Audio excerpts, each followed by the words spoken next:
Good afternoon, everyone. Welcome back to the summit. We still have two exciting panels in the afternoon.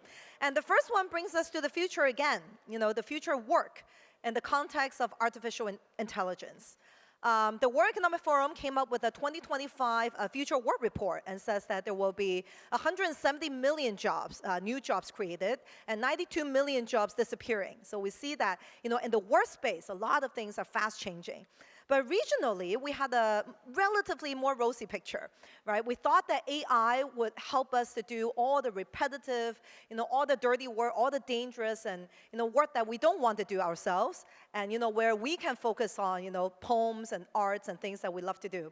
But when we look at the reality now, AI can read emotions, can create art and poems, can strategize decisions, while, a lot of the labor-intensive work that cannot be replaced by AI, demonstrated by unemployment data in the US. The agricultural states had the lowest unemployment rates, while the high-tech states had very high unemployment rates. So it really drives us to rethink about the purpose for developing AI, for our society.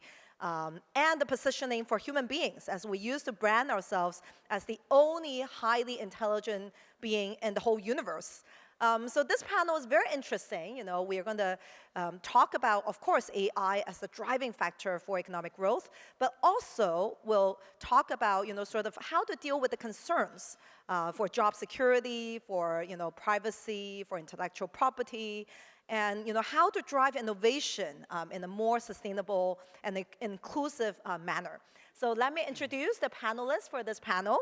Please welcome our moderator, Mr. James Root, Senior Partner, Bain and Company and Chair of Bain Futurist, and our distinguished panelists, Mr. Zack Kass, Advisor, Futurist, and former Head of Go-to-Market at OpenAI, Dr. Andrew Managing General Partner at AI Fund and founder of DeepLearning.AI, will be joining us virtually. Professor Y.C. Richard Wong, Provost and Vice-Chancellor, and Philip Wong, Kennedy Wong, Professor in Political Economy at the University of Hong Kong, and Professor Xue Lan, Dean of Schwarzman College of Tsinghua University. Please give them a big hand. Good afternoon. Welcome to the much coveted post-lunch session. Carol's done a great job introducing the panel. I want to set this up for about 2 minutes before we do the main thing, which is to listen to our experts on this topic. Approximately 3.5 billion people will go to work today. And 2 billion of them, when they get there, will report back that they were struggling, stressed, and disengaged. Feels to me like we should aspire to better than that. And at Bain, we felt an obligation to contribute to that solution development, and we did a bunch of research, recently summarized and just published a few weeks ago in this book, trying to get at the question of why do people go to work? What actually motivates them when they're there? And particularly, we discovered, why are the prevailing talent management systems that almost all organizations use so poor, so woefully poor at recognizing, let alone then embracing, that what turns out to be very rich diversity of motivations that different individuals bring to work. Then along comes AI and robotics and LLMs, promising not a pivot, this is way longer than a pivot, promising a long arc of very fundamental change in how work gets done, where it gets done, who does it, how it gets rewarded, all those sorts of things. And the question before us today, I think, is, can these AI-enabled processes and systems and tools, can they actually help us in our organizations to design and then actually create more good jobs for more people? Or a less attractive future, are we actually moving towards a time when there's a tiny number of amazing jobs and then lots of other jobs that most people don't really want? Or a third alternative, which is being propagated by some well-respected people, that says, actually, we're moving to a future where there are no jobs at all. So that's the topic at hand.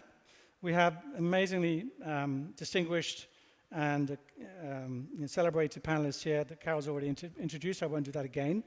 I know, Dr. Ng in California, you have to leave us a little bit earlier, so you'll give me the nod whenever that time comes, and we'll say goodbye to you regretfully at that point, okay?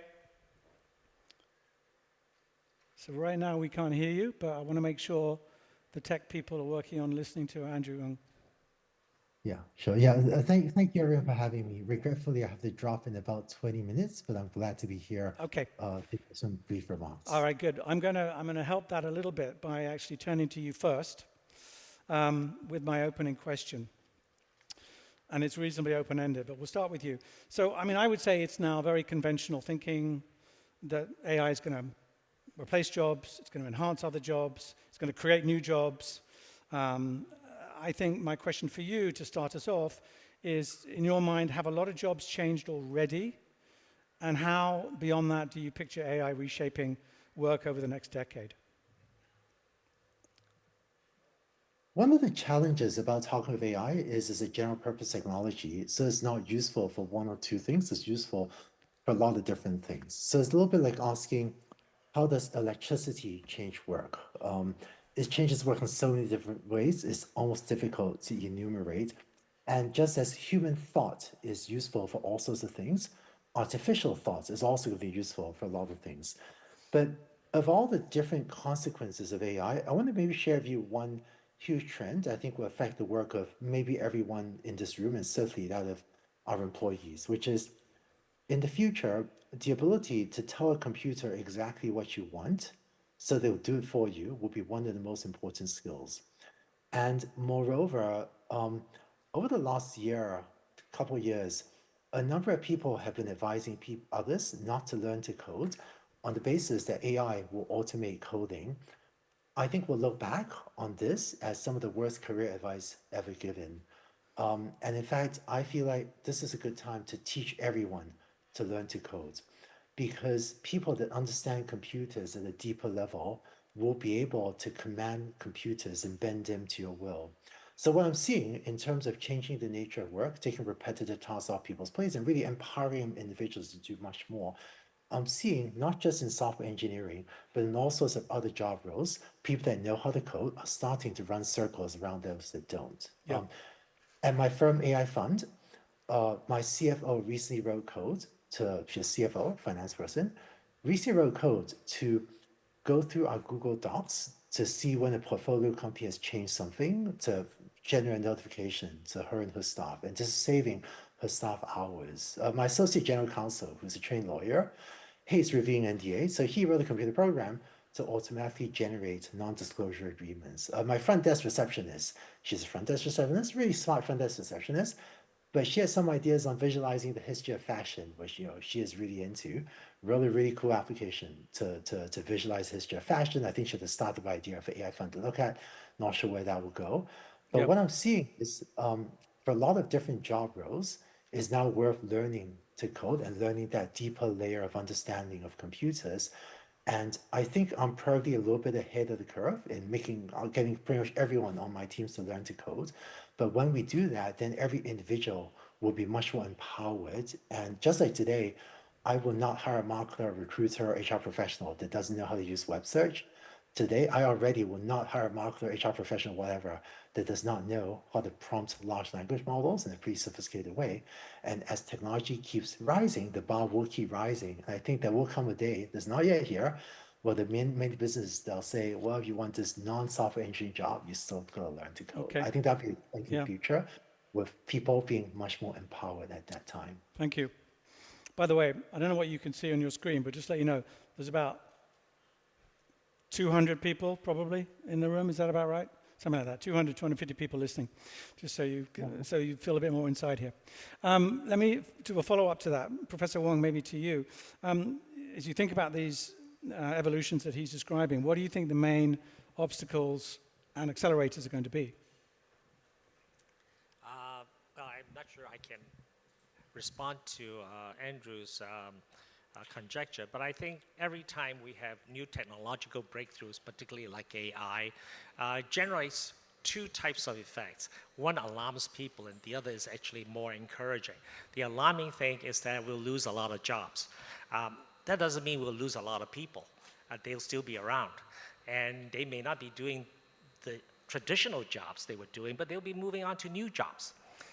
That's very important, right? So we should not imagine that these alarmist reports that, gee, a lot of people become unemployed. They have to be employed in something else. Now the question is what that is. The other thing is, once you have technological progress, you actually had enormous increase in income or wealth. And this creates new demands for new products and new services. So there will be a redeployment of people into new products and new services. So I am not by any means pessimistic. In the process, you have to adjust and readapt, and that might be painful for some people, and therefore, since AI is coming, it's not going to go away. It's a great knowledge machine. It is a tool that we should use to do well, to help ourselves, and try to make ourselves useful in the new environment. And therefore, it is not to fear, but to engage and to harness that technology and to learn it as soon as possible. So I am not by that means pessimistic. Now, there might be, unfortunately, income redistribution effects. That is of some concern. So again, that means we would need to have social engagement, buy-in, to have proper policies, usually conducted by communities or nations, states, that will try to address adjustment pains for some people. We're going to come back to that later. Yeah, that's a great point. I want to ask you about Hong Kong and China specifically later on. Zack, maybe I can turn to you. In this world, are there human qualities at work that you think are particularly going to continue to be important? And if there are, how are we going to nurture and develop them? Yeah, so I don't know that I fully agree with the point that everyone needs to learn to code in a world where machines will so far outperform our ability to write our own code with natural language commands. But it is very clear the point that Dr. Ng is making, which is that we all need to become much more comfortable and familiar with the machines that are going to outperform our own computational capacity. And it does beg the question, how will we differentiate in a world where the scale of power and the performance of power and the cost of power is so tremendously low that we feel like we have trillions of human brains on Earth that don't require much food or water or sleep, in fact, very little at all. That then presents the question, I think, that is sort of at the heart of what you asked, which is what humanistic qualities matter, because it does beg the question, how do we differentiate, if not based on intelligence? And that, I think, lies in actually rooms like this, where we ran the COVID experiment, for example, and we continue to try to virtualize a lot of things, and that there is a tremendous amount in the world that doesn't actually want to be automated. There is a tremendous amount in the world that doesn't actually beg for digitization or virtualization. And it lies at the crux of the human experience, the immutable human qualities that are sort of necessary for business. And that actually also, I think, is sort of at the point of maybe what the meaning of life, which is physical community. And so I would argue that in a world where machines become exceptionally capable and exceptionally inexpensive, which they are trending, we will differentiate not on how intelligent we are, but on how, and not on how much we know, but how we make each other feel. And this is a very optimistic view of the world, I admit. There's a rose color to my glasses, but I have been around the world enough now to observe that I'm not sitting here actually because I know a lot about AI. I'm sitting here because my tone and intonation and my ability to explain myself is actually is important. And that there is something so important to understand in all this that I think is actually driving the world forward in really incredible ways. Thank you. Love that. We'll come back to that as well. Professor Xue, can you, I know your research is deep in governance, AI, but I wanted to ask if you could sort of talk about some of the ethical considerations when AI are fully equal or getting to be equal in the workforce. Does the idea of job opportunity, fairness, just disappear in smoke in that world? Well, of course, there are many ethical issues involved in AI's application. I think at the micro level in each organization, I think when you hire people and so on, and there are indeed a lot of issues like as you said, fairness, biases when you hire people and whether there's biases involved and so on. At the society level, I think that Professor Wong mentioned about the adjustment that's needed for society for transition people from one job to some other future jobs. But then I think it's, who bears the cost of adjustment? For example, I think people are thinking that maybe that the people who enter the job market the latest probably are the ones going to be suffering most. And also people who are actually going to retire. Those people are going to have a huge challenge in adjusting to new jobs. So, is that fair to allow these two groups of people to bear the burden of the adjustment cost? I think that globally, of course, we also have this kind of a global, so digital, or we can say intelligence divide. So we may have countries that, a lot of jobs are potentially done in one country that could be pretty much replaced by AI. And in those cases, how can we have a kind of fair rule in terms of sharing the burden and also the benefits? And that's a challenge for the global society. Yeah, it's complicated. I mean, these ideas of equity and fairness in job opportunities are enshrined in law in most countries, many countries, most countries. So this is complicated. But I want to get to the topic that I opened the session with. And Zack, I'd like to start with you on this one, and then Dr. Ng, I'm going to come to you for an immediate follow-up, okay?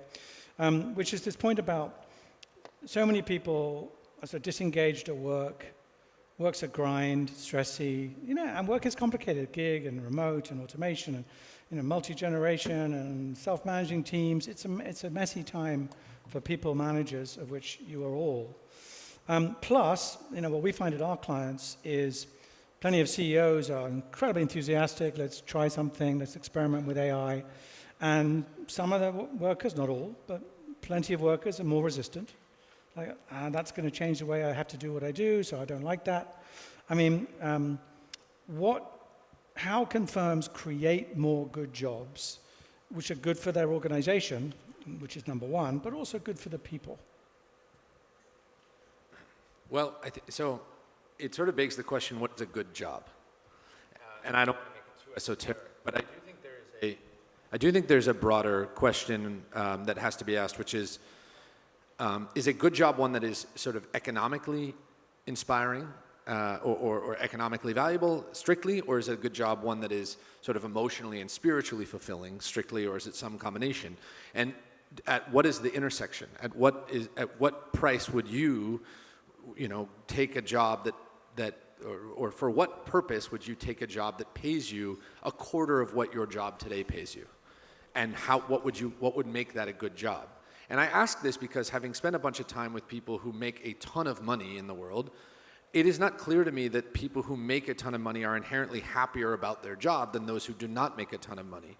In part because we've achieved this sort of post-scarcity world in much of the developed world where a lot more money doesn't materially change your life until you make so much more money that you can, for example, afford a jet.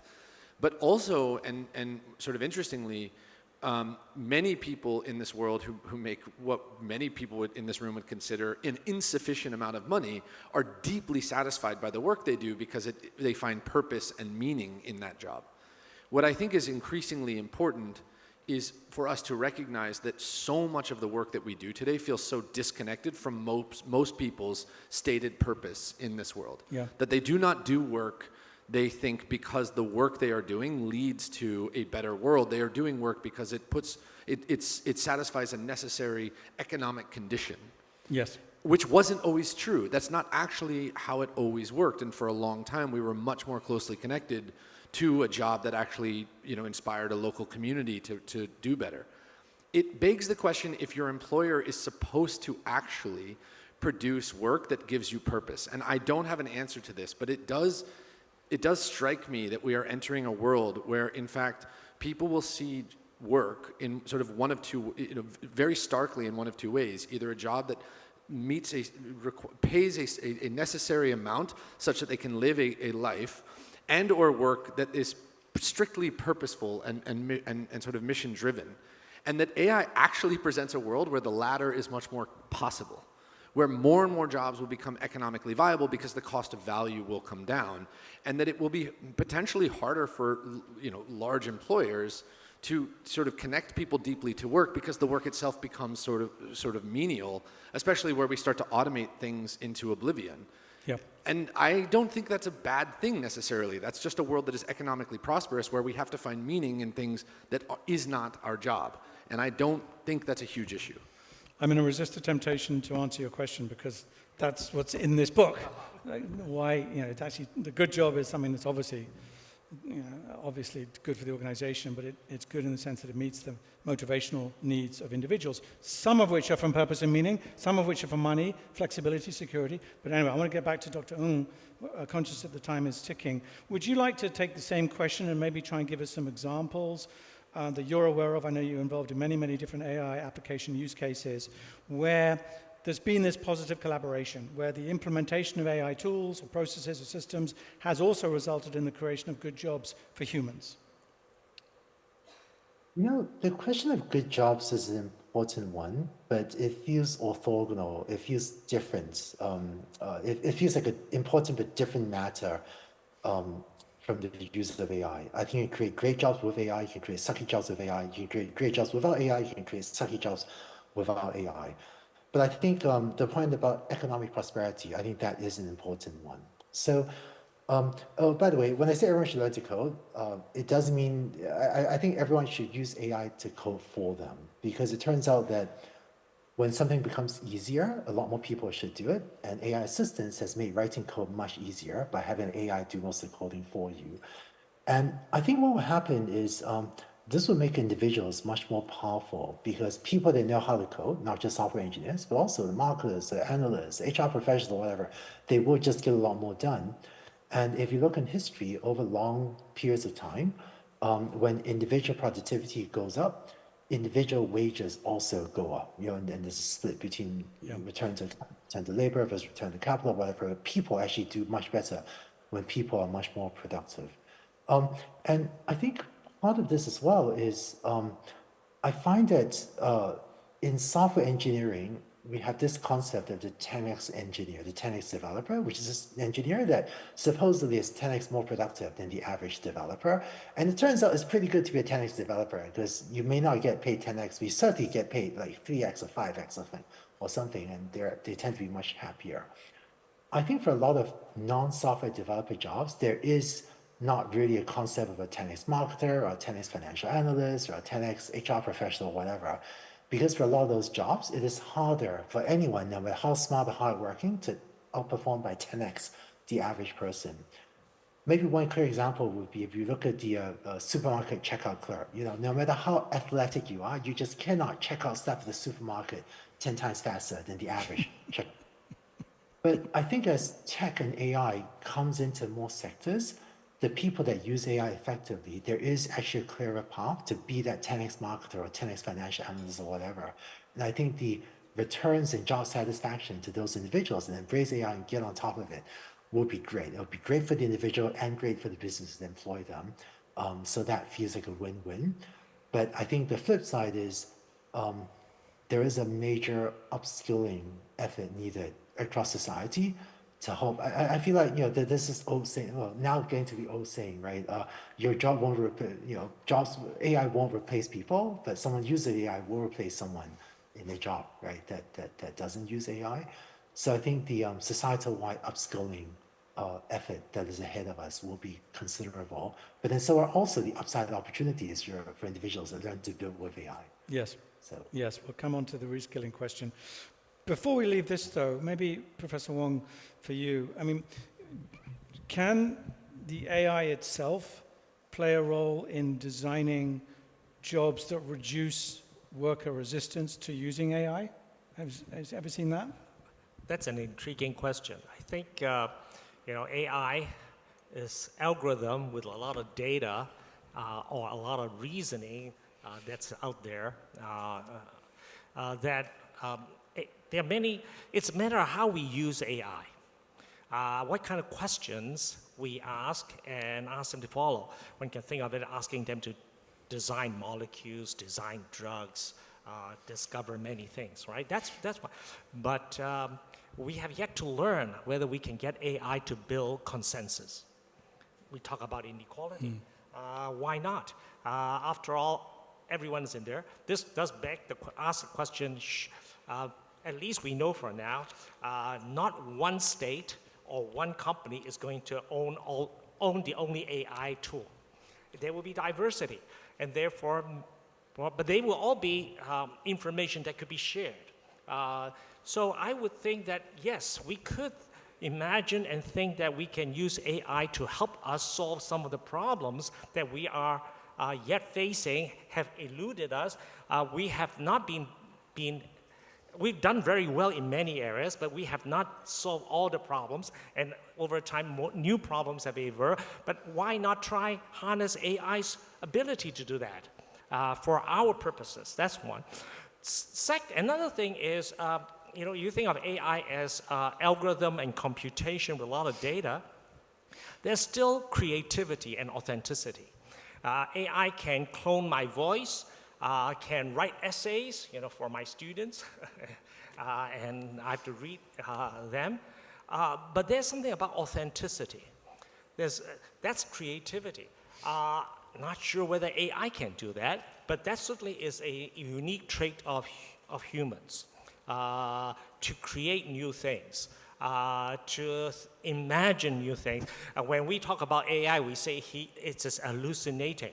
But when we talk about humans, it is creativity and imagining. We could. So my encouragement would be we should harness it, probe it, push it, and to get answers. We haven't really know whether it can be a consensus builder. Unlike social media that seems to divide us. So maybe the answers are we should learn to use it. So my answer is that we should not fear it. We should engage it. Yeah. Let's turn to this. Yeah, Andrew, it's great please. to Please, for everyone. I apologize for having to drop, but Oh, thank you you have to very drop. much. Have a good day. Thank you for joining us. Thank you all. Bye-bye. Thank you. Professor Shui, can I start with you on this in terms of specifically on PRC? So talent development and upskilling, reskilling programs are the heart of most countries' economic sort of vision.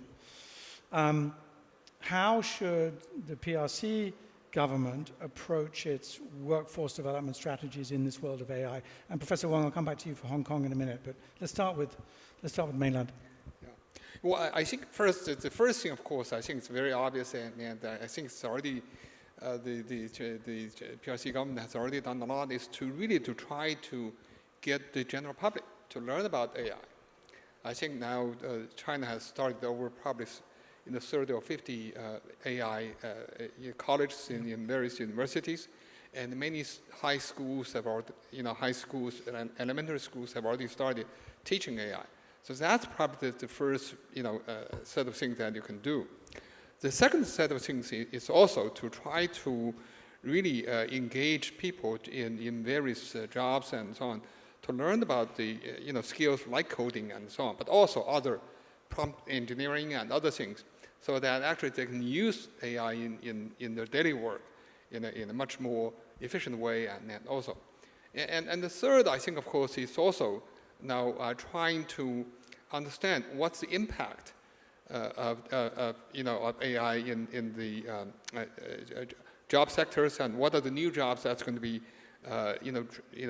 created, and how to prepare people for those potentially new jobs.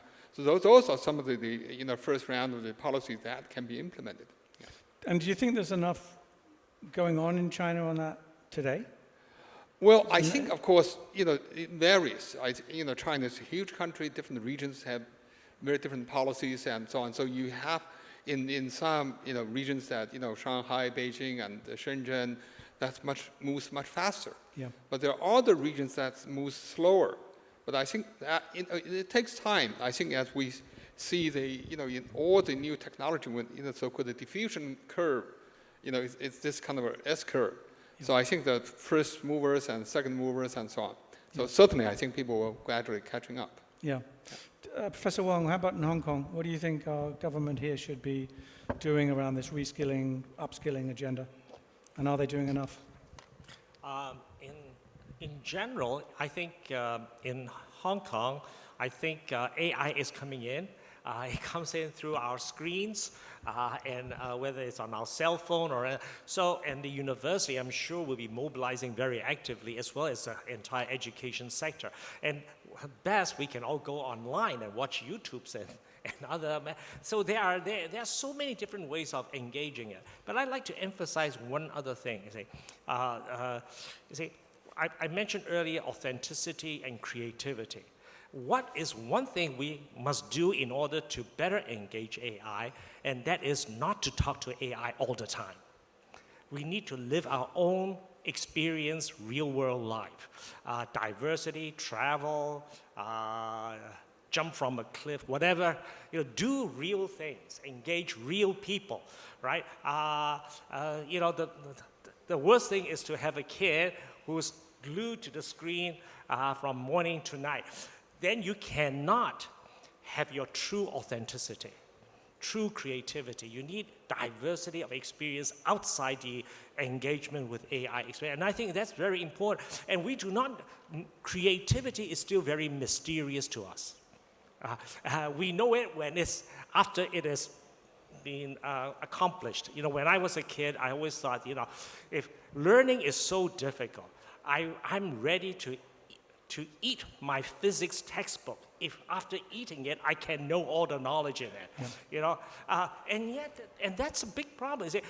Learning. We should probably talk to your parents has about that. Many different ways that are beyond the direct experience of what you traditionally think of as the learning experience. Yeah. So diversity of engagement, real life experience is important. And I think that is very important. Therefore, governments and schools should program that into everyone's life. Yeah. Program, I do not mean force them, but encourage them to do so, convince them that this should be done.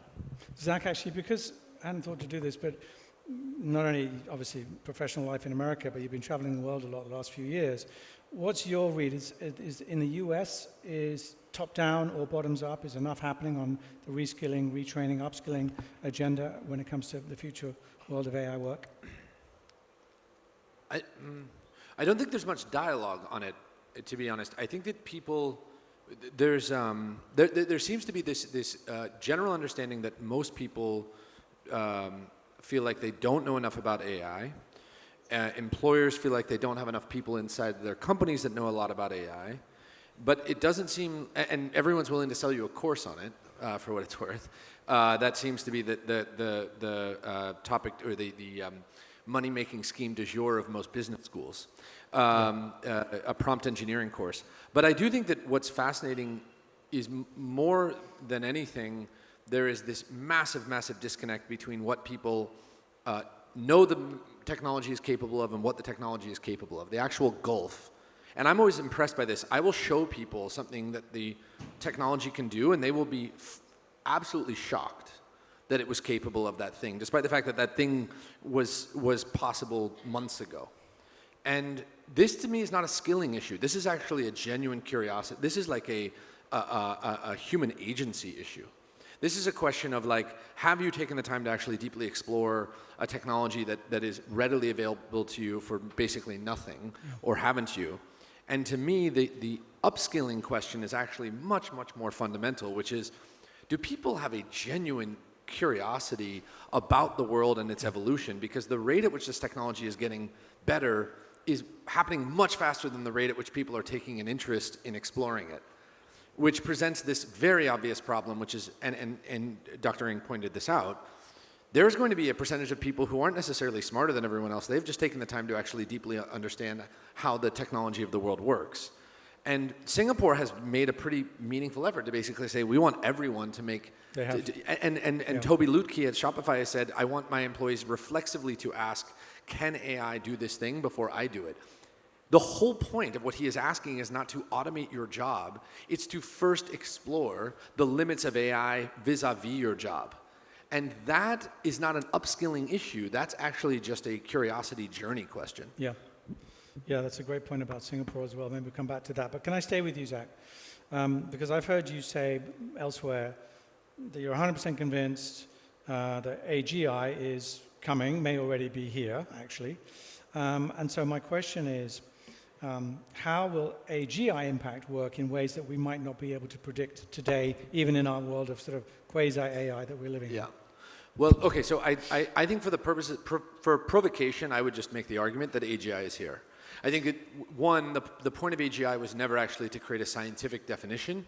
It was actually to create a marketing term that gave people a point in the distance to be excited about. I'm just going to make the argument that we have arrived. If you've used deep research, and by the way, if you have not used OpenAI's deep research, and I realize this is a moment of sort of sales, I cannot help myself, try using OpenAI's deep research and tell me that we haven't achieved AGI. Its ability to make sense of incredibly complex information around the internet and then compile it for you in an exceptionally thoughtful way begs a lot of questions about what AGI is, if not this. Okay, fine. Beyond that, I will come back to this because I mean, this is, I think, a big enough idea, it's worth repeating. Unmetered intelligence is the idea that at some point we will not compete intellectually. Your brain is already far less powerful than a GPU, which is far less expensive than you. Right? If you can have it, for a long time, if you wanted to build sort of economic prosperity, you had to have a bunch of kids. That was the way that you sort of achieved prosperity in this world. And then at some point, your brain became smarter than all of your children's brains, and the physical labor that they could produce sort of waned in value. Well, now if you really want to be really smart, go buy a GPU. I mean, they're expensive, of course, but you can run a lot of really amazing things through these machines. The rate at which these machines are getting exceptionally good and the cost at which they are declining, the rate at which they're declining in cost, presents this question of what is our brain for? And where I would point people to is to remind them that the future of work is sort of so remarkably unlike the one that we live in today, almost entirely because we compete today on an intellectual basis. Our brains are meant to compute, and that's how we see ourselves as being valuable to an economy, and I'm just not sure that's going to matter for much longer. And so to me, it's actually confronting this idea that we don't actually probably at the limit compete on how smart we are. And from there, you get to now pull on that thread. What does that mean for you? What does it look like?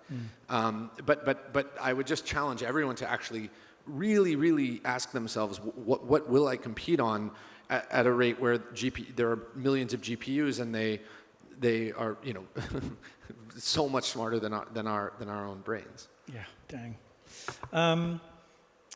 Professor Xue, I mean, let's stay in this AGI topic. I know you've spent a lot of time thinking and researching on the sort of governance frameworks around AI. Yeah. Let's imagine that Zack is right, or even if it's wrong today, right tomorrow, that AGI is here. We're going to live in that world at some point, already or soon. Do we have to redo all the governance frameworks with AGI as our kind of as our North Star, as opposed to AI, or can we just adapt? Yeah. I think that I'm not going to argue whether it's AGI is here or not. Okay. Yeah. But I do please think do if you want to argue with that. Please do. I do think we need to adapt to an entirely different governance system. I think the first change is to change the priority. I think if we think about AI risks, I think, according to Benjo's report published earlier this year, there are 3 types of AI risks that can bring to our human societies. The first type of risk is the so-called malicious use of AI, like deepfake and so on, those types. The second type is malfunction of the system. So the third is more systemic risk, like employment risk and so on. So I think that at the moment, most of the AI system in different countries focus very much on the first type. That's sort of probably the priority. I think now, if with AGI, we really should focus on the second type. Second type, of course, there are various kinds of malfunctions, but the worst one would be the so-called the AI system out of control. And that's, that might create so-called the existential risk for human beings. So there, I think it's, the kind of risk that everyone who are doing research on AI safety, and that's where the people are concerned about. So I think that we need to really change the priority of our focus. Probably that's the first thing that we need to do. The second, I think, is how do we actually do that?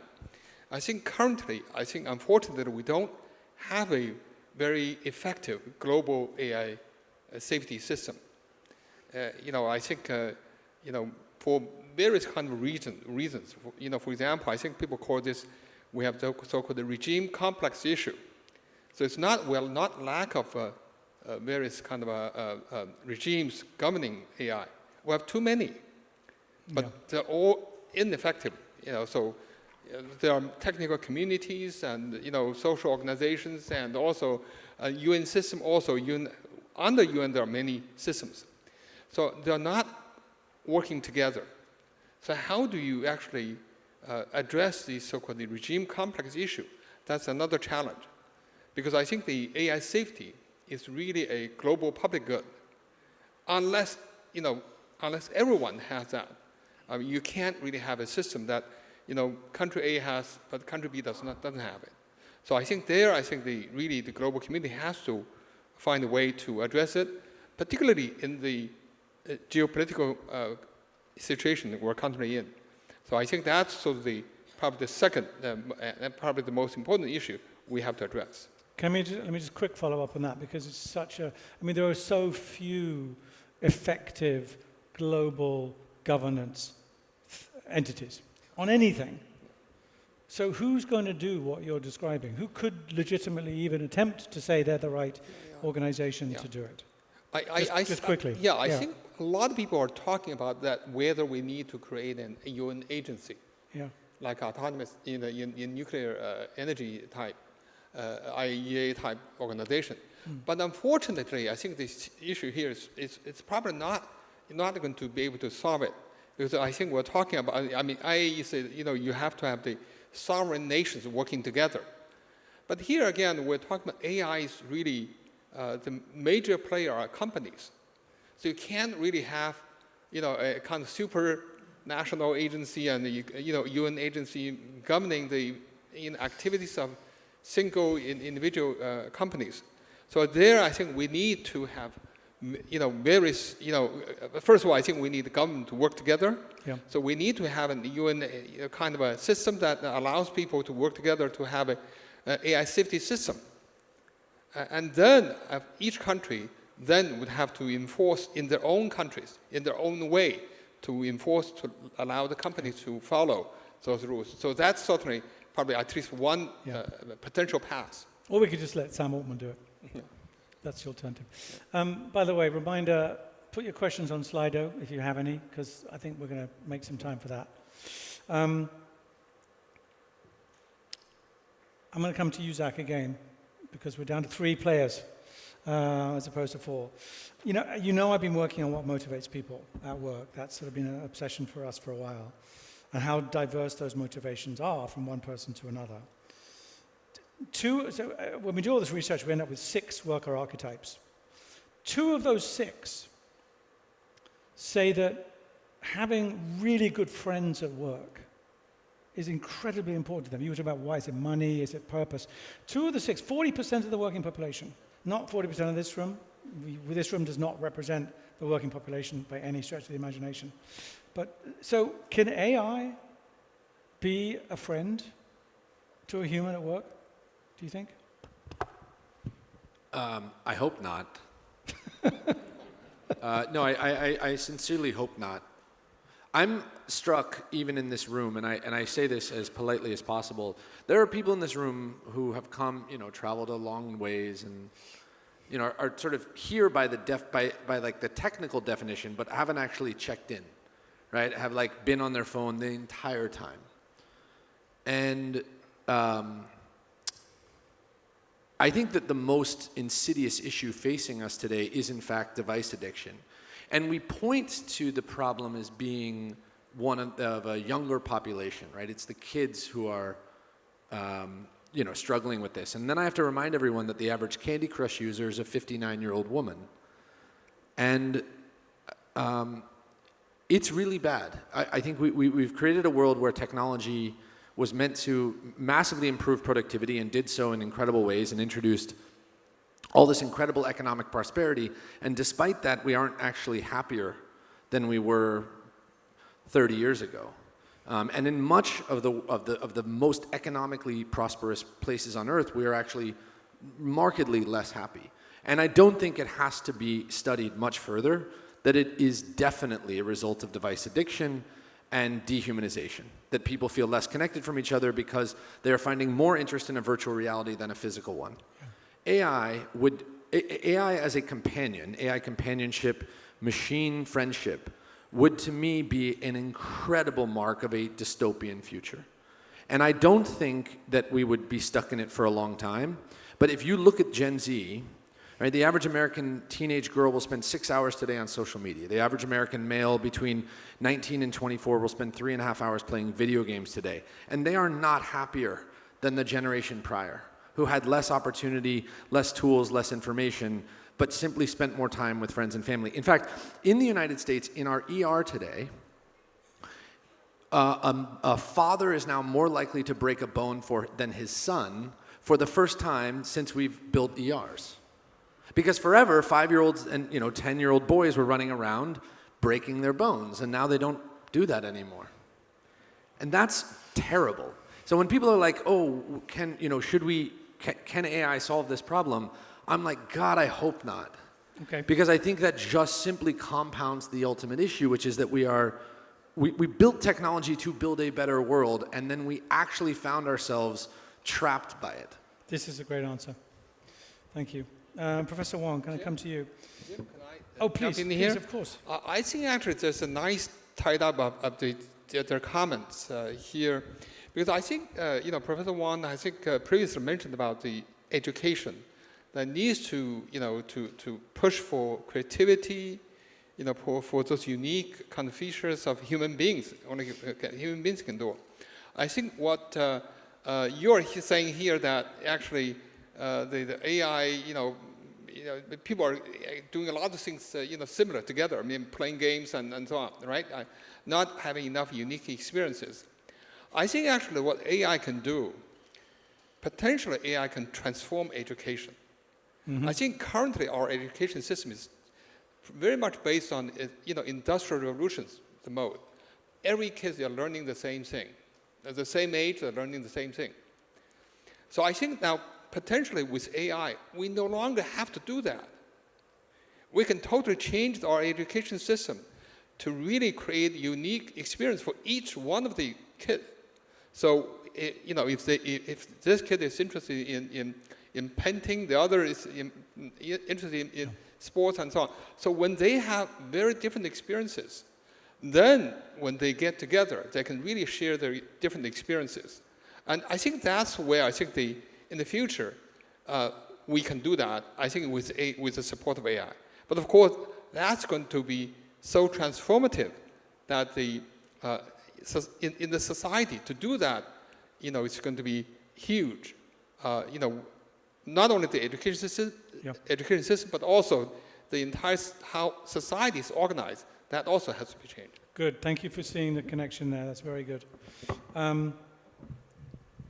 Professor Wong, so all this research tells us that there are certain types of worker that value flexibility at work far higher than other types of worker, higher sometimes than compensation and job security, these kinds of things. I won't get into too much detail. Women, for example, at work, on average, value flexibility massively higher than men do.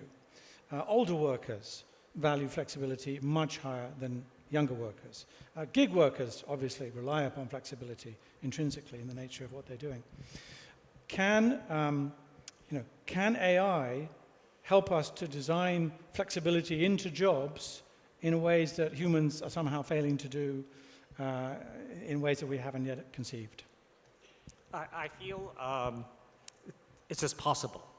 It's not only flexibility in the work, but flexibility is flexibility that suits an individual, right? It's not I'm able to some people ability to control his time of work is far more important than control over where to work, right? So it varies, right? So I think it's possible. Today we already have AI becoming a counselor for depressed people, for anxiety. I'm not saying these are perfect, but we are making progress in all those areas. And if many teachers, AI teachers, are far more patient than the real teachers, right? So yes, all that could be done.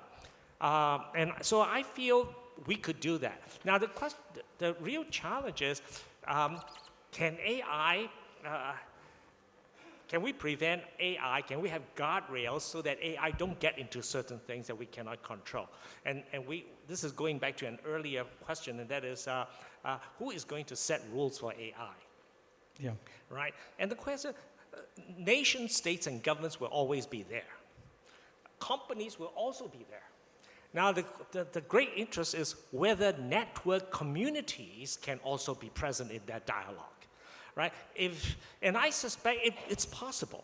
Network communities could be there, and if one has to have some faith, right? I mean, this is a leap of faith. It's not by reason that multi-dimensional, multi-layered dialogue will provide guardrails to prevent disasters of certain sort. It may not be able to prevent all disasters. Then the next thing is, even if and not all disasters are terminally fatal either. All right? We will fail to prevent some disasters like the pandemic, but it may not be fatal for all of humanity. Yeah. Right? So my sense is try to harness its powers through multiple. You see, you can never prevent governments from participating, nor the firms, right? So can we form a network community? And that would be what I would think that it should be a more open space. For people to participate and for all to debate and contest through, and I think AI might be able to devise even platforms for us to have that engagement. Okay. A couple more questions, and then we'll go for one or two from the audience here. Professor Shui, let me start with you on this, although Zack, you may want to jump in as well afterwards. Getting very specific on how AI is already being used in talent management. Obviously, this book has a lot to do with how do we manage talent, keep it motivated. I'll give you one example. In the recruiting process, for certain types of jobs, I recognize not all, it is not uncommon today at all. Some people in the room will have experienced this. Some people in the room work at firms where you're doing this to your graduate recruits. It's not uncommon for individuals to go 1, 2, 3 rounds of interviewing without actually seeing a human being. They're interacting with a video, they're playing a game online to assess some sort of cognitive ability. Now, I'm awfully torn about this. I can see the benefits, cost reduction, all that, but on the other hand, I've got a couple of Gen Zs trying to get jobs, and they're going to do better when they meet people. So, question is that system, and it's not only recruiting, but that's kind of the most palpable. Is that good for the firm? Is it good for the individual? Is it good for both of them, or good for neither of them? Well, of course, there's a lot of, contextual kind of details I'd like to learn before I answer that. But I would argue that actually, I know a lot of firms actually, they go 6 or 7 or even more rounds of, interviews. So in general, I would say that going through, the first 3 with a support of AI, I think that's actually helpful. It really allows the company to be able to really go through many of the people. Otherwise, they won't have time or energy to do that. So I think that's the first thing I would say. But if I would have designed this system, I would say the first round, you wanted to have human beings. You wanted to have a human being to interview the potential candidates and explain, what's going to be the process and, about the company and so on. So that's I would do first. And then the next round of, I assume each round would have testing certain capabilities. Certainly, why not? When that actually can help to facilitate the process to be more efficient, and also, I think, in many cases, reduce the potential biases when you have human interviewers. Yes, good point. So I think there are indeed, it's really how you use that technology in a more both efficient but also humane way. Did you want to build on that? You're okay. Yes? No, he's okay. No, you're fine. All right, a couple of questions popping up here on this iPad. One I thought jumped out at me was, do you think that the perspectives on the value of AI is different in very low-income economies versus high-income economies? Professor Wong, the political economist in our midst. You'll pass? Wow. I'll answer it myself if I have to. Professor Shui, would you like to? Let me try to get the question again. Okay, the question was from someone in the audience. Do you think that the perceived value of AI and all these tools that we all talk about every day is lower in low-income economies where they don't really have the money to invest as much than it is in high-income economies? Not necessarily. Not necessarily. Of course, I think that when we talk about the value, because I think we can argue that in the low-income economy, any improvements, the marginal, value would be much higher than, say, in a high-income economy, we have some improvements. I think that actually is probably, harder to improve.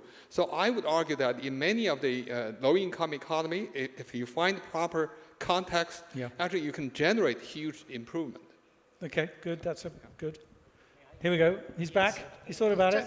Yeah, I agree in principle, but there's another factor, and that is the governance structures of low-income economies or societies might be quite different from high-income societies. For sure. As a result, in principle, yes, the advantage for low-income benefit is significant, but I was hesitant because the governance structures might be adversely correlated. Okay, thank you. I think that the perceived value to low-income economies is almost certainly greater. And in fact, so much so that I think high-income economies are actually seeing this as an incredible threat to a world that they observe as actually being quite fine. And what's really remarkable about all this is when you ask, there's a story that's worth telling. Last year in October, many people in this room will remember when the dock workers went on strike. The longshoremen in the United States, our most powerful union per capita by far, the third most powerful union in the United States, went on strike. The head of the dock workers union went on CNN, pointed at the camera and said, "You have no idea how powerful we are," to the American people. He said, "I am so dangerous, I will shut down the American economy." Impressive starting negotiation. And what did he say? What did he want? This was fascinating. I'm sure someone remembers. He didn't want more money. He was not asking for more money. And he was not asking for safer working conditions. The two tenets of every union since we unionized labor, more money, safer working conditions. What he asked for was a guarantee that they would not automate the ports. That was his ask. The dock workers were sitting around saying, wait a second, we have an inalienable right to be a dock worker. We don't want other work. He admitted that there was plenty of skilled and semi-skilled physical labor. He admitted that there were opportunities for dock workers to make more money in the world, but that the community that the importance of the identity to the dock workers of their work itself was of principal importance. To the extent that he said it was important that every dock worker have a right to see their grandchildren be dock workers. Okay. Now, this is worth bringing up because what I think is actually now pressing, if you want to talk about the future of work in AI, is obvious. Who benefits economically if we automate the ports?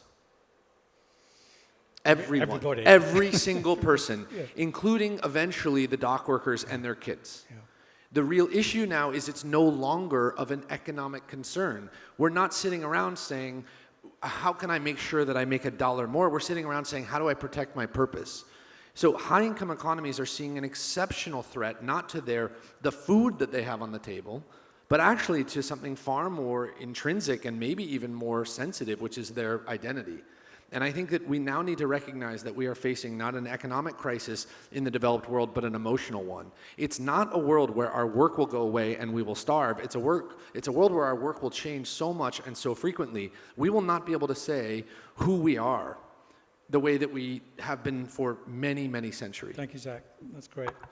We're going to wrap up. I'm going to ask each of you 45 seconds. Is there, one sort of, in your own view, one critical mindset shift or policy, action, or leadership move that we should all be thinking about in this? It's going to make the world of AI work really hum. Perhaps I'll start down the far end with Professor Shui. I think that mine actually would be a combination of all of this. That let's think about when I think we talked about a lot of people. People are not happy about their jobs and so on. Why this is the case? Because I think that every human being, we have our dream job. We feel that if we do those kind of jobs, that's really creating the maximum value for us. Unfortunately, in many times, that value is not equal to the social value. The social value is that the market is willing to pay, right? So that's the problem. Yep. And I would assume in the future, when we have really enough, wealth generated, and also when that's really well distributed to the, each member of the society, we no longer depend so much on the market to pay us. Yep. So then I think the value of our own value and the social value would be much closer. So I think that the mindset change would be how do you define the satisfaction of jobs. Great, combining incredibly complicated economics with pure humanity there. Professor Wong? Yes, I think let's just narrow it to inequality, even in an economic sense. I think AI has a potential to create less intergenerational inequality because it's a much lower cost learning process for so many people. Even though not everyone will succeed. So you would think of it, horizontal inequality need not be narrowed. It could be actually worsened. And I think that would be the challenge, right? Historically, one of the things we worry about horizontal inequality is that it translates into intergenerational inequality that self-sustains itself and creates that. So I have a lot of hopes for AI breaking intergenerational inequality, but not everyone will benefit to the same amount, and AI could be a magnifier in that sense. Thank you. Thank you, Professor Wong. Zack, you want to bring us home? Yeah, if unmetered intelligence changes a lot of things about the world, and it will, I think it will fundamentally change the future of work. The question I would leave everyone with is, how will your life not change because of unmetered intelligence?